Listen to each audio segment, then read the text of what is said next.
देखिए, सबसे पहली चीज़ तो मैं बता दूँ कि मैं मामा जी की लाडली बहन नहीं हूँ, क्योंकि एक पार्टी से भी विचारधारा से प्रभावित हूँ और मैं रचना तिवारी की ये विधायक के द्वारा गोद लिया हुआ गाँव था। सांसद के द्वारा भी लिया हुआ जब सांसद है। यदि भारत के प्रधानमंत्री होते तो ये शिक्षा की बात करते, स्वास्थ्य की बात करते, रोजगार की बात करते कि मुखिया मुख सो चाहिए, खान पान सो एक। अभी हम यहाँ पे क्यों आए? हमारा तो आज बगमार का दौरा। हम यहाँ क्यों आए? क्योंकि रास्ते में एक लेडी गिर गई थी, महिला बेचारी, और उसको यहाँ से खून आ रहा है। क्यों आ रहा है? तो रास्ते अच्छे नहीं है। तिलनिया नहर बनाएंगे, 15 साल में किसने रोका था? 18 साल में रोका किसने था इनको बनाने के लिए? महाविद्यालय बनाएंगे 18 साल में। की रेवड़ी बंद होनी चाहिए, आप क्या कहते हैं? देखिए, सबसे पहली चीज़ तो मैं बता दूं कि मैं मामा जी की लाडली बहन नहीं हूँ, क्योंकि मैं उन्हें जो इतने सारे क्राइटेरिया दिए हुए थे उसके अंतर्गत तो मैं आती नहीं हूँ। दूसरी चीज़, मैं चूंकि एक पार्टी से भी विचारधारा से प्रभावित हूँ और उसमें पदाधिकारी भी हूँ और पंधाना क्षेत्र की सह प्रभारी के रूप में भी यहाँ आई हुई हूँ, तो मैं पंधाना के समय वर्तमान हालत जो देख रही हूँ वो बड़ी दयनीय है। और रही बात, अपना परिचय भी दे दीजिए क्योंकि आप बाहर की लग रही हैं। जी, मैं रचना तिवारी और महिला कांग्रेस की जिला अध्यक्ष हूँ, और आप हैं कंचन कुलकर्णी जो महाराष्ट्र से AICC की तरफ से आई हुई है। मैं आपको बता दूं कि यहाँ पर अभी पंधाना की वर्तमान में अगर देखें तो आप 10 साल से बीजेपी का शासन है, 10 साल से बीजेपी की विधायक हैं। हालत ये है कि इनके जो आदर्श गांव इन्हें लिए हुए थे, जब मैं कल गई थी वहां पर आरूद में, तो आरूद का आदर्श गांव, आप भी जाइएगा, मैं हो क्या अभी दोपहर में तो आपको एक समझ में आना चाहिए। आपने देखा होगा कि ये विधायक के द्वारा गोद लिया हुआ गाँव था, सांसद के द्वारा भी लिया हुआ सांसद के द्वारा भी लिया हुआ था। ये विडंबना है इस आरूद गांव की कि उसमें विधायक ने भी उसको गोद लिया, सांसद ने भी उसको गोद लिया, आदर्श गांव की स्थापना करवाई। मुझे आश्चर्य होता है कि हम तो पड़ोसी के बच्चे को भी जोर से नहीं डांटते और ये तो गोद लिए बच्चे के साथ भी पक्षपात कर रहे थे। तो इतने साल के सत्ता परिवर्तन में आप ये देखिए कि आपको यहाँ तक आए होंगे तो आपने देखा होगा कि इसमें कोई विकास काम नहीं हुआ। रही बात आप रेवड़ियों की, तो हम बात रेवड़ियों की नहीं कर रहे हैं, ये घोषणाओं की बात करते हैं, हम वचन की बात करते हैं। ये अपने आप को राम भक्त मानते हैं और मैं ऐसा समझती हूँ कांग्रेस से बड़ा राम भक्त कोई नहीं हो सकता, क्योंकि रघुकुल रीत सदा चली आई, प्राण जाए पर वचन नहीं जाए, प्राण जाए पर वचन न जाए। इनका घोषणा पत्र है और हमारा वचन पत्र है। कमलनाथ जी जो कहते हैं वो करते हैं। 13 महीनों की सरकार आप अगर बात करें तो किसानों का कर्जा माफ हुआ है। यदि आप देखेंगे कि हमने शुद्ध का युद्ध भी लड़ा है, यदि आज आप इसका वचन पत्र, और मैं ऐसा समझती हूँ कि अभी तक का मैनिफेस्टो का 106 पेज का वचन पत्र कांग्रेस सरकार के द्वारा निकाला गया, जिसमें किसानों के कर्ज माफी की बात करी, हमने शिक्षा मुफ्त की भी बात करी, हमने 25 लाख के स्वास्थ्य की भी बात करी। आप ये अभी देखें कि 6 गांव में इनके मोदी जी आए थे। इनके मैं इसलिए कह रही हूँ कि यदि ये बीजेपी के मोदी होते तो बीजेपी के मोदी ज्यादा है, वो नहीं है, वो भाजपा के प्रधानमंत्री, ये बीजेपी के प्रधानमंत्री ज्यादा है। यदि भारत के प्रधानमंत्री होते तो ये शिक्षा की बात करते, स्वास्थ्य की बात करते, रोजगार की बात करते, किसानों की बात करते, महिलाओं की बात करते, मगर ये सिर्फ बीजेपी के लिए वोट मांगने आए थे। नहीं, बीजेपी के पदाधिकारी भाई भले प्रधानमंत्री है मगर किससे चुन के गए? पार्टी तो उनकी बीजेपी थी। यदि आप ये देखिए, मुखिया मुख सो चाहिए, खान पान सो एक। आप मुखिया हैं इस देश के, आपके लिए सब एक समान होना चाहिए। अब मुखिया है लेकिन कार्यकर्ता, मतलब जब सांसद चुन के आता है, आपके कोई राहुल गांधी हो गए, वायनाड से सांसद हैं, तो क्या वो जब वायनाड जाते हैं तो कांग्रेस की बात नहीं करते? हम अभी की बात ये, इसके पहले भी आप इस सार्वजनिक मंच पर बैठे हुए हैं तो हम भारत के प्रधानमंत्री को सुनना पसंद करते हैं। हम बीजेपी के अभी चुनाव प्रचार चल रहा है, तो ये तो मतलब सभी पार्टी, हम इसको मान लेते हैं। क्या आप अभी 6 गांव आए थे, आपने क्या किसानों की बात करी? क्या आपने महिलाओं की बात करी? आप छत्तीसगढ़ में और राजस्थान में जाके MSP की बात करते हैं और मध्य प्रदेश में MSP की बात क्यों नहीं करते? बल्कि कमलनाथ जी की सरकार MSP के लिए 2600 रुपए गेहूं की बात कर रही है, 2500 रुपए का धान की बात कर रही है। PM मोदी जी ने क्यों नहीं बात करी? आप ये कहते हैं कि नारी सम्मान, हमारी लाडली बहनें, जब ये लाडली बहनें कोरोना काल में परेशान हो रही थी, जब मामा जी कहाँ चले गए थे? जब आप 1200 रुपए की गैस टंकी करके 200 रुपए आप यदि कम करते हैं तो ये कौन सी लाडली बहनों के लिए प्रेम हुआ? यदि आप ये देखिए, मामा जी बहुत बड़े अच्छे बढ़िया, मतलब मामाओं का तो इतिहास, अगर धार्मिक ग्रंथ हमारे यहाँ पढ़ रहे होंगे लोग बाग, तो आपने ये पढ़ा होगा कि मामा जी का तो इतिहास बड़ा अच्छा रहा है। आप ये देखिए कि आप हमको इधर 200 रुपए, बहनों इस बार राखी अच्छे से मनाना, और इधर जीजाओं के जेब पे 2 रुपए का पेट्रोल बढ़ा दिया। तो आप ये भी तो देखिए, आप ये देखिए कि खाद महंगा है, बीज महंगा है, इस समय क्या चीज महंगी नहीं। आप यही प्रधानमंत्री जो इस समय उस टाइम मुख्यमंत्री हुआ करते थे, ये कहते थे कि हमारे प्रधानमंत्री जी आए थे, महंगाई का माँ भी नहीं बोला। अब 6 गांव आए थे, आपने महंगाई का माँ क्यों नहीं बोला? आप बोलते हो कि बेटी बचाओ बेटी पढ़ाओ, अरे बेटी बचाओ बेटी पढ़ाओ, एक उज्जैन जैसे उसमें 12 साल की एक बच्ची अपने न्याय के लिए, जो उसके साथ गलत काम होता है, तो 12 साल की लड़की 8 घंटे तक आपके लिए न्याय के लिए खड़ी रहती है। इस समय आप देखिए, आप तो मीडिया के भाई है मेरे, आज बेहतर जानते होंगे, इस समय बेरोजगारी में नंबर 1, इस समय महंगाई में नंबर 1, इस समय महिला अत्याचार पर नंबर 1, इसमें दलित और पिछड़े वर्ग पर दलित सबसे नंबर 1। आप किस बात की बात कर रहे हैं? आप हमको धर्म के नाम पर बात करते हैं। हम ये कहते हैं कि हम धर्म की राजनीति नहीं करते। यदि राजनीति में अगर कोई, यदि आप अगर इनका इतिहास उठा के देखें तो इनने धर्म के नाम पे राजनीति की है। आइए आप इनका अहंकारी शब्द ये सुनिए कि इनने ये कहा, आप ये इनका अहंकारी ये शब्द था कि हम राम को लाए हैं, हम राम को लाने वाले लोग हैं, राम हमें लाए हैं साहब। हाँ, वो डायलॉग होता है, डायलॉग के हिसाब से उन्होंने बोला। अभी आप पंधाना सर्किल पे घूम रही हैं, मैं अभी आरुद घूम के आया। अभी आरुद कल गई थी। आरुद इतना कुछ होने के बाद भी आरुद का 70% वोटर लगभग वो भाजपा की तरफ जाता है। क्या प्रभाव है कि कांग्रेस अभी तक उनको नहीं समझा पाती कि तुम्हारे साथ गलत हो रहा है? जी नहीं, जब हमारे जैसे लोग जा के, मैं तो आपको देखा और यहाँ बहुत सारे लोग बैठे थे तो मेरे अंदर का कांग्रेसी जागा। मेरे इनमें मैं पहली बात कांग्रेसी, अगर हम थोड़ा सा पार्टी के हट के बात करें तो मैं भी एक किसान परिवार की बेटी हूँ, मैं भी एक किसान परिवार की बहू हूँ। मेरी बहन जो मध्य प्रदेश महाराष्ट्र से आई है AICC की तरफ से, तो यहाँ पे लोगों को जागृत करने के लिए तो भेजा गया है हमें कि आप लोग किस अंधेरे में हो साहब। 10 साल से आपको इस क्षेत्र में, आप बताइए, कोई स्वास्थ्य के लिए अच्छी चीज दी हो, शिक्षा के लिए अच्छी चीज दी हो, सड़कें आपको अच्छी दी हुई, शिक्षा। इस समय मध्य प्रदेश में 18% GST लगाया जा रहा है बच्चों पर। आप किस बात की बात करें? इन 10 सालों में आप अपने हृदय पर अगर बीजेपी को वोट देने जाए तो एक बार अपने इन 10 साल के कार्यकाल को देखिएगा कि आपके क्षेत्र को क्या मिला, हम फिर बात करेंगे उस पर। और इस बार आप परिवर्तन, मैं ये कहती हूँ कि मध्य प्रदेश में सरकार कमलनाथ जी के हम बनाएंगे और हम वचन देके जाते हैं कि जो जो वचन पत्र में 106 के वचन पत्र में जो जो कहा गया है वो हम करके भी दिखाएंगे। मेरी बहन आप बोलेंगे। चलिए, कुलकर्णी जी से बात होती है। आप महाराष्ट्र से आई हैं और AICC की मेंबर है और प्रभारी भी साथ यहाँ की है। आप महाराष्ट्र से आए हैं और महाराष्ट्र में कुछ समय पहले कांग्रेस की सरकार थी, अभी वो भाजपा की सरकार हो गई है आपके, है ना? यहाँ पे भी 13 महीने 14 महीने की सरकार थी, उसके बाद भाजपा की सरकार हो गई। अभी भी ये स्थिति है कि अगर चुनाव, चूंकि 50-50 चल रहा है, कांटे की टक्कर है, कुछ विधायक इधर उधर होते हैं, फिर क्या होगा? इस बार की क्या तैयारी है? इस बार तो मैं नहीं, पब्लिक बोल रही है कि इस बार आएंगे तो कमलनाथ ही आएंगे। तो पिछले बार भी आए थे, जो पिछले बार आए थे, जो इनके छल कपट क्या है मालूम है क्या? इनको जो जनता चाहती है ना भाजपा को, वो नहीं करना है बीजेपी को वो जो चाहते, जैसे अभी हमारी दीदी ने बोला घोषणा, वो राजा बनना चाहते इस देश के। जो उन्होंने यहाँ पे स्टेट में सत्ता परिवर्तन करके दिखाया कि मैं राजा हूँ, मैंने सत्ता पलट दी। जो पब्लिक ने जिसको चुन कर दिया है वो नहीं मानने हैं उनको, क्योंकि ये बेचारे वोट डाल रहे हैं मुझे और सत्ता बैठ रही है दीदी की।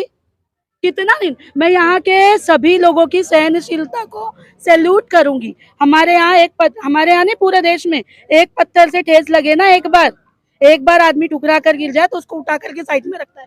अरे हम 3 बार टुकरा चुके तो बिला रहे। अभी हम यहाँ पे क्यों आए? हमारा तो आज बगमार का दौरा। हम यहाँ क्यों आए? क्योंकि रास्ते में एक लेडी गिर गई थी, महिला बेचारी, और उसको यहाँ से खून आ रहा है। क्यों आ रहा है? तो रास्ते अच्छे नहीं है। नहीं, रास्ता तो बन रहा है ना, बगमार से आपने यहाँ तक का सफर किया होगा। कैसा बन रहा है? रेती और धूल वाला स्लिप होकर के 15 साल में क्यों नहीं बना? अब क्यों लोगों को नहीं जुमले? आपसे एक छोटी बात, 15 साल यहाँ लगातार निर्माण होते रहते हैं। जो कांग्रेसी लोग हैं, इसके पहले भी आपके कांग्रेसी नेताओं से मैंने लोकल में बात की थी, वो आवाज नहीं उठाते। कांग्रेसी ही नहीं आवाज उठा पाते कि भाई यहाँ भ्रष्टाचार हो रहा है। आवाज सारे कांग्रेसी उठाते हैं, उनकी आवाज को दबाने का काम आप बुरा न माने तो मीडिया से ज्यादा हो रहा है। नहीं, आपको जी एक बात बताइए भैया, राहुल गांधी जी 4,500 किलोमीटर चले, कितनी मीडिया ने दिखाया? नहीं, आप ये समझिए, हमारे इधर से निकले होंगे, हमने दिखाया है। और हम लगातार, सुनिए, लगातार हम खंडवा के बीजेपी के प्रवक्ता बन के सवाल ना करें। नहीं, मैं मेरी बात तो पूरी सुनिए। आप देखिए, एक तरफा ना सुन के ये सुनिए, खंडवा के में कई कांग्रेसियों से मैंने पूछा है कि भ्रष्टाचार है। नाम बताइए। आप मेरा इंटरव्यू देख सकते हैं, मनोज भरतकर जी के साथ है मेरा इंटरव्यू, सुनील आर्या जी के साथ है, पंकज वर्मा जी के साथ है, सब कांग्रेसी है ना। हाँ, मैंने बोला कि भाई आप लोग आवाज क्यों नहीं उठाते अगर यहाँ भ्रष्टाचार हो रहा है? नहीं, हम अगर देखिए, हम आवाज उठा रहे हैं तभी तो हम बोल रहे हैं कि हम कब तक बोले भाई, विपक्ष भी तो आए। चौथा स्तंभ आप भी बताइए। हमने बोला है, इसीलिए हमने कहा कि हमारे बीजेपी विकास हम तो ये कह रहे हैं। सुनिए, पंधाना से खंडवा रोड जो है, सुनिए, पंधाना से खंडवा जो रोड है, आप यहाँ के लोकल के हैं ना, पंधाना से खंडवा रोड क्या स्थिति है, पिछले 2 साल में क्या स्थिति रही है, हर साल हर 6 महीने में कितने एक्सीडेंट होते हैं, हमने कई बार उसके वीडियो चलाए, हमने दोनों पक्षों को जानना चाहा। लेकिन जो आंदोलन धरना, भाई विपक्ष का एक काम होता है ना जन आंदोलन को चलाना, हम तो कवर कर सकते हैं, हमने कवर किया, लेकिन जो कवरेज कहाँ करते भैया अगर आप आपके नेताओं का नाम बताया कि नहीं बताया अभी आप? हैं? अभी चुनाव में बताया ना, अरे नहीं, अरे उसके पहले इसके पहले 5 साल में अभी कभी ये गांव में आए? ये देखिए, ये जो एरोगेंट है ना कांग्रेस का, ये नहीं, ये देखो ये आपका एरोगेंट है। हम अभी भी पूछ रहे हैं, पब्लिक पे है। हम पब्लिक के बीच में काम करते हैं और आज नहीं पहले से करते आए हैं। अगर आएगी नहीं है, मैं क्या बोलती हूँ, मैं एक छोटे 2 ये पब्लिक है सब, इनसे एक सवाल करना चाहती हूँ। नरेंद्र मोदी जी ने अभी यहाँ पे पिछले 1-2 महीने से 450 का सिलेंडर किया है। क्यों किया है पता है? चुनावी जुमला है। क्योंकि हमारे महाराष्ट्र में अभी उनकी सरकार है, उत्तर प्रदेश में उनकी सरकार है, स्टार्ट वहाँ से करे ना, वहाँ दे देंगे तो हम मान लेंगे, यहाँ पे भी दे देंगे। हम तो दे रहे हैं, हम तो राजस्थान और छत्तीसगढ़ में दे रहे हैं। आपको बता दें, हमारे जितने वचन पत्र में जितने पॉइंट्स थे, कर्नाटका में हमारी सरकार आई, पहली सत्र बैठी, 10 दिन में उस पर अमल हुआ है। हम बोलते नहीं, हम करते हैं। इनको करना तो है नहीं, 6000 करोड़ नहीं, पूरा देश दे देंगे, क्योंकि देना नहीं है, सिर्फ बोलना है। जिसको देना है वो लिमिटेशन में बोलेगा, जितना दे, हमारी जितनी चद्दर हम उतनी पैर फैलाएंगे। इनको देना कुछ नहीं है, सिर्फ जुमले देना है। 5 तारीख को आए थे, मैंने देखा अभी इनके जो मैनिफेस्टो आया है पार्टी का, भाजपा का, उसमें लिखा है वो कोई नहर है, जिंदरिया नहर, वो बनाए, जिरनिया नहर बनाएंगे। 15 साल में किसने रोका था? 18 साल में रोका किसने था इनको बनाने के लिए? महाविद्यालय बनाएंगे, 18 साल में क्यों नहीं बनाया? अरे सिर्फ जुमलों का पिटारा लेकर के 5 तारीख को आए थे, दिए और देकर चले गए।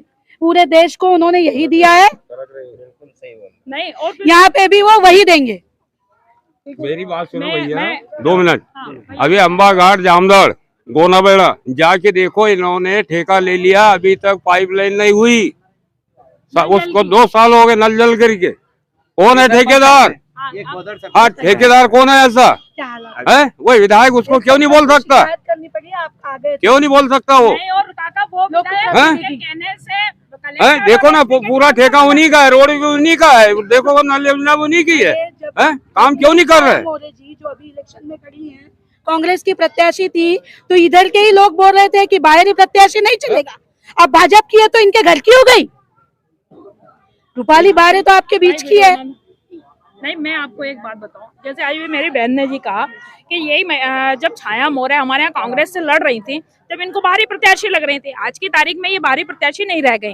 जैसे अभी सरपंच दादा ने कहा कि नल जल योजना के नाम पर इन्हें पूरा गांव खोद दिए, काम हुआ नहीं, कहीं नल खोद दिए, पाइप नहीं डाला। आज की तारीख में आप ये देखिए, नल जल जोड़ के योजना के आधार पर जितने घोटाले हुए, जहाँ टंकी है वहाँ पानी नहीं, जहाँ पानी है वहाँ नल नहीं, जहाँ नल है वहाँ पाइप नहीं, इस तरह से पूर्व मिला के आप ये बताइए, जब ये मोदी जी आए थे, जब इनने कहा था सबका साथ सबका विकास, हो सब मान लिया, फिर इनने कहा इनके इसमें क्या हुआ, सबका साथ और अपने वालों का ही विकास। इनके नेता देखो, आप साइकिल से चलने वाले इसमें कार से चल रहे हैं। फिर इन्होंने कहा सबका साथ सबका विकास और सबका विश्वास, सबका विश्वास भी दिया लोगों ने, ठीक है भाई। इनके विश्वास पर तो कोरोना काल में 18 दिन में कोरोना जाने वाला था, थाली भी बजा दी, ताली भी बजा दी, शंख भी बजा दिए, दिए भी बजा दिए, क्या हुआ उससे साहब? आप ये बताइए। अब इसमें एक नया जुमला लेके आए हैं कि मोदी की गारंटी। अरे साहब, आप अपने नोट को 9 साल नहीं चला पाए। मोदी के मन में नहीं बहन, और आप गारंटी की बात करते हो, आपने अपना चलाया हुआ नोट 9 साल नहीं चला पाए, आप हमको क्या गारंटी दोगे? आपने गारंटी तो हमको 2 करोड़ रोजगार की भी दी थी, क्या हुई उस गारंटी के? आपने तो ये कहा था कि हम 100 स्मार्ट सिटी बना देंगे, क्या हुआ उस गारंटी के? आपने तो कहा था 15 लाख सबके घर में आएंगे। 5 किलो अनाज पे लाकर आप ये देखिए, 15 लाख से 5 किलो अनाज पर ला दिया है। और मुझे तो शर्म आती, हो सकता है बीजेपी का कोई भाई अगर खड़ा हो और ये बड़ा गौरवान्वित होकर ये कह सकता है बीजेपी का है ना, भाई भी बोलेगा। आपकी बारी के बाद की बारी आनी है। मैं बताऊं आपको, अचानक आ गए भैया, हम पहले कांग्रेसियों से पूछ रहे थे। नहीं, आप ये बताइए कि ये लोग कहते थे कि 15 लाख देंगे, 15 लाख देंगे, 15 लाख देंगे। आप ये बताइए कि 15 लाख से 5 किलो अनाज पे ले आई। आप ये बताइए कि भारत देश का प्रधानमंत्री, आज आप ये बताइए कि 15 ये भारत का प्रधानमंत्री ये कहे कि 80 करोड़ लोग इस समय राशन मुफ्त का पा रहे हैं, तो मुझे बड़ी शर्म आती है कि हमारा जो देश है, मध्य प्रदेश जो है, भारत देश जो है, मतलब कृषि प्रधान देश कहा जाता है। तो आप ये बताइए, यार भाई मुझे बोलने दे यार, आप ये बताइए कि कृषि प्रधान देश कहा जाता है, यदि कृषि प्रधान देश में 80 करोड़ लोग अगर 5 किलो अनाज पे, तो ये हमारी शर्म की बात होनी चाहिए। यदि परिवार में अगर 15 लोग और 8 अगर 5 किलो अनाज खाने, तो ये परिवार के मुखिया के लिए शर्म की बात होना चाहिए। और आप ये कहते हैं कि हम 5 साल इस योजना को और बढ़ा देंगे, मतलब 80 करोड़ जनता को 5 साल और 5 गरीब बने रहने देना है। आप किस तरह की बात कर रहे हैं? ये लोग, ये जुमलों की सरकार है, ये भ्रम फैलाने वाले लोग हैं। या आपको सिर्फ भक्ति का चश्मा दिखाएंगे, आपको हिंदू मुस्लिम करवाएंगे, आपको धर्म का। हम ये कहते हैं कि काम के नाम पे वोट मांगिए, मंदिर मस्जिद हिंदू मुसलमान नहीं बस। और हम तो कहते हैं, अभी किसान लाइन में लग रहा है, बिल्कुल लग रहा है ना भैया। आप ये देखिए कि अभी आचार संहिता का उल्लंघन किया इनने, खाद बीज पर मोदी जी की फोटो ले गए, मतलब लगवा दी, जबकि आचार संहिता का, हमको ये बोलते हैं कि आचार संहिता का पालन करना चाहिए। मेरा नेता प्रतिपक्ष जिसने विरोध किया, जबरदस्त विरोध किया, आज ये हालत है कि उस पर सब पे लाल कालिक पोतनी पड़ी। कि क्यों करना पड़ा भैया? इस समय उनका फोटो चाहिए, हर जगह इंजेक्शन हम ले रहे हैं, वो वैक्सीनेशन कार्ड पे फोटो चाहिए। हमने जब ये कहा, विपक्ष में ये कहा कि जब आप मोदी जी का फोटो नहीं चिपका के नहीं, हाँ तो हम ये कह रहे हैं कि विपक्ष अपने भी नहीं चलते। नहीं भैया, मैं बताऊं आपको, विपक्ष हमेशा ये आवाज उठाता है कि जब आप कोरोना वैक्सीन के सर्टिफिकेट पे मोदी जी की फोटो लगवाते थे, जो कोरोना से मरे थे उनके सर्टिफिकेट पे आपने फोटो क्यों नहीं लगवाए? डेथ सर्टिफिकेट पे लगवाना था आप।